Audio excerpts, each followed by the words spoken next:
The more we advance, the more we discover how different we are, and the differences, the gaps between us grow.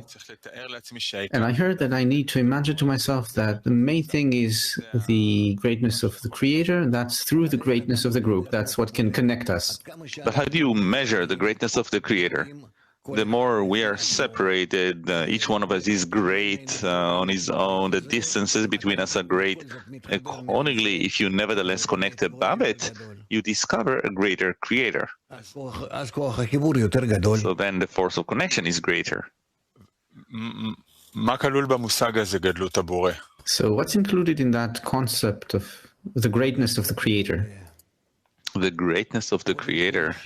Well, first of all, that we should try to reach an emotional state where I have nothing before me except for this force who is arranging every moment in my life. And also, he is awakening me in the opposite way. He brings me throughout the day, he takes me through all kinds of states where I'm actually disconnected from him, from the 10, from each and everything, and I'm preoccupied with all kinds of nonsense of this world. As you can see, all people, and this is how he is arranging us. But to depict him, that he is behind all of these actions that we go through, and that we must constantly be connected with him through all of these disturbances. That's first of all. Why is this called the greatness of the Creator, when through the disruptions we are connected with him? Well, the greater the disturbances are, and I discover him, by this he becomes greater in my eyes. These disturbances are only in order for me to make an effort to detect him even more. Seemingly by this I magnify, like in a lens, with a lens, I bring him closer. The greater the disturbances and he becomes blurry, I make an additional effort to detect him, that he is doing it. And then, on the one hand, he is covering the world more and more in my eyes, where I see that everywhere he is confusing me, but also in a more essential way, he becomes revealed, until I can see that his glory fills the world. And how to see him through the greatness of the friends specifically?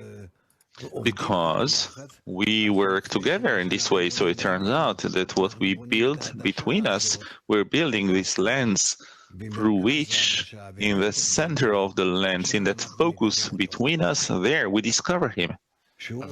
That he is the one who establishes the group, he is establishing us, he is establishing the world.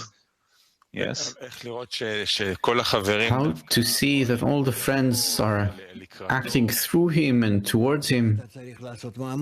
You need to make an effort for that. And actually, as Rabash writes, that the Creator stands behind each and every friend. Otherwise, how will you discover him if not through the friends? It seems the opposite. It seems that we're only drifting further away from each other. Each one is more different. In order to discover him more. I think this is even how devices, instruments are built in this world. If you want to discover something, you have to discover the opposite things, and inside of them you discover that desirable phenomenon, the advantage of light out of darkness. So of course the friends will become revealed to you as more distant from connection, until they will be hated, they will want to kill one another, everything that we read about in the sources of Kabbalah, the excerpts. We're not in the kindergarten being so nice to one another, holding each other by the hand, singing in a circle.